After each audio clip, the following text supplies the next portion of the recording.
Hey, what's up? Welcome back. It's Matt with MJ Gabel. Happy New Year. This is How to Get into the Diamond Business New Year edition.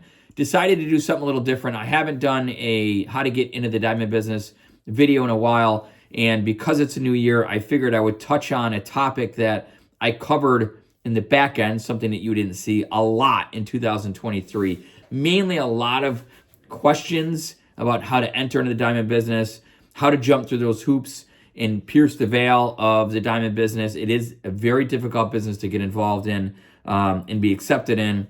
And I sense a lot of frustration in the emails and questions that I've gotten regarding this topic. So I figured what a great time to address that going into the new year. Hopefully you guys have got some new goals and are going to shoot for the stars for the new year. So it's a rough draft, so bear with me. I'll say this, getting started in any new industry or business is difficult, period. And I say that from experience. For those of you who haven't followed me very long or don't know a lot about me, I am a serial entrepreneur. I've been an entrepreneur ever since I left the military in my early 20s, and I've had several different companies in several different industries, and a lot of them were failures. And that is like the true definition of an entrepreneur. I live business. I thrive about business. I dream about it. I eat business. I sleep business. I love business. I mean, I love my family. I'm married. I got a couple kids. Love my family, but I really like and love being in business and being in the business world. So I was asked quite a while ago if I thought that everybody can be an entrepreneur, and I don't think so. It's something in you that drives you to be different or take chances and risk and the stress portion of it and really work yourself to the bone. Being in business for yourself is unlike anything else. I mean, you literally have to eat, sleep, dream it, and you got to work 60, 80-hour weeks sometimes. And that's what it takes to be successful in a new industry or business or when you're starting out. So keep that in mind. It's very difficult, period. If you're looking for a 9-to-5 job, punching a clock, or it's guaranteed paycheck, being an entrepreneur and starting your own company is not for you.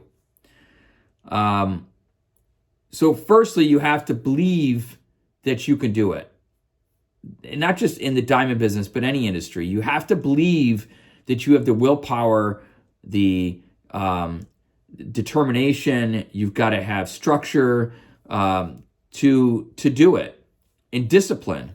You have to be disciplined, just like anything else. Dieting, exercise, lifestyle changes. You have to be disciplined.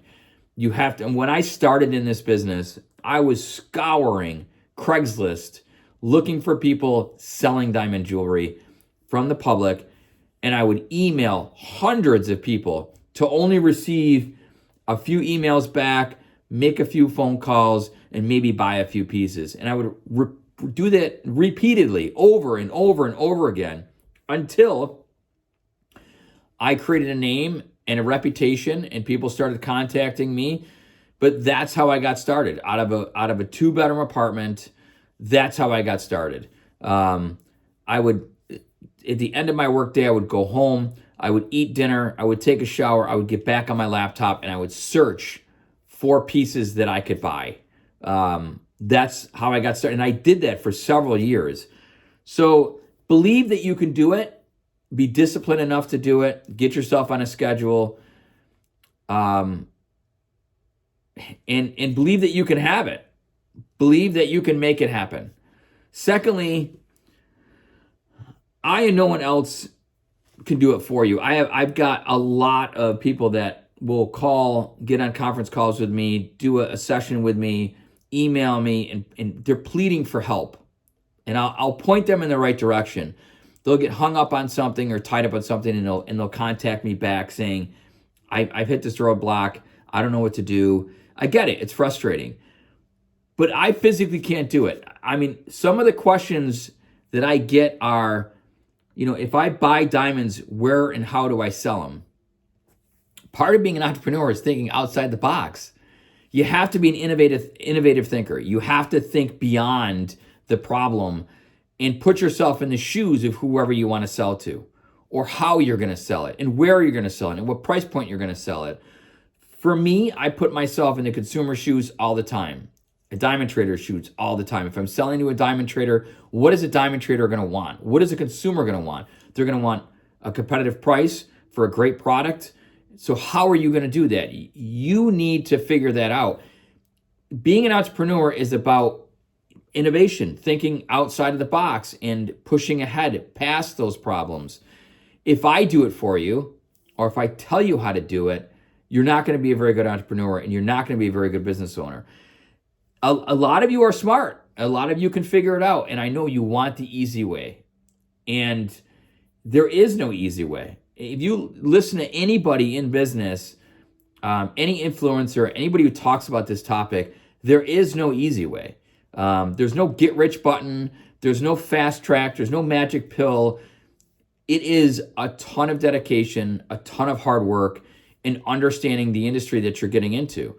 Like I've got another company aside from this one that I started, and my wife will tell you, I spent hours away from my family because I was engulfed in the material and in the information, because I wanted to know as much as possible so I can be as educated as possible to go into that new industry at a win, basically, at an advantage.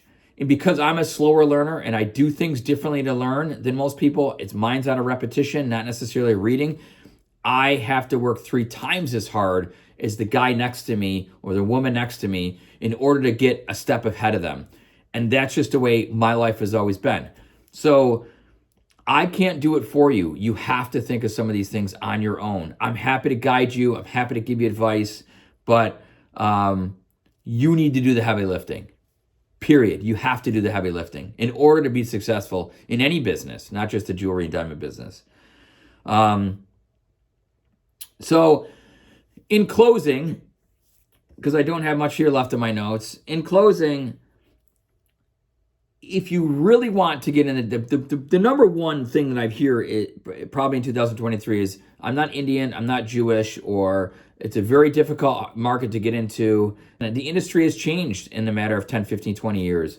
But I'm not Jewish, I'm not Indian. And I really had a passion for the business. I really had a passion for the industry. So I kind of put that aside. I didn't even think about that when I entered into the marketplace.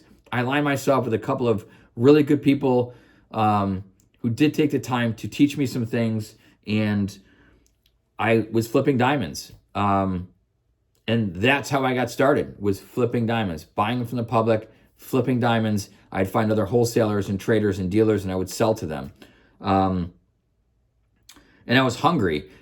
Me not being Jewish or really have a family member in the industry didn't hit me until probably about 4 or 5 years in, when I realized that I kind of finally broke through the ceiling of the diamond industry and realized that I did it, and without the influence of being Jewish or having a family member that was already in the diamond business. Now, there's a lot of non-Jewish people that are in the jewelry business that run a retail jewelry store or do bench work or are a salesman in a jewelry store. So there are different layers and sectors of the jewelry business. The cutters and traders primarily tend to be Jewish and Indian. The jewelers and some of the wholesalers, not all the time. So keep that in mind. You have to know what sector you want to go into. I mean, there's the retail dealing with the public, there's the cutting, the polishing side of it, there's the bench side of it, there's being a retail jeweler and the sales side of it. There's the flipping side of it, which are a lot of pawn shops are involved in. They flip goods all day long. So you have to think about what side of the industry you want to be in. And do you want it bad enough? Don't let where you came from or who you are influence you getting to the top or being successful in this business. I mean, I'm only 5'7". I'll never be a professional basketball player because I'm just too damn short. I won't play volleyball on the front net either, probably. And that's okay. I played volleyball and I used to play basketball, pretty good at it, never would be pro, but I didn't let that stop me because I'm a short guy. I mean, if every time we've got a small problem like that and we stopped in our tracks, we wouldn't really be able to accomplish anything, I feel. So the fact that I'm a serial entrepreneur, I've been an entrepreneur my entire life, pretty much my adult life, I have a step up and an advantage to most people because I'm not afraid to jump in a new industry or a new business and try it out or dig down deep and push through it and learn about it. So it's really up to you and what you want to do. Like I said, I have no problems helping, guiding, pointing a finger, giving advice, but you guys have to start thinking outside the box a little bit and solve some of these problems on your own. So with that said, hopefully I'll have more content for you guys in 2024 regarding the diamond business. As you know, the lab-grown diamond market has completely flipped this market upside down over the past 12, 18 months. And hopefully I can continue to give you guys more educational stuff about getting into the diamond business. And I truly, truly, truly appreciate all the comments, likes, shares, and subscribers that I gained in 2023. Because of you is why I do these videos. So continue to watch, continue to text continue to message me and put in the comments below what you guys like to see. And I'm happy to comply and do the videos when I can. I plan on being very busy this year between the new company and obviously MJ Gabel. So guys, as always, thanks for watching and we'll talk to you next time.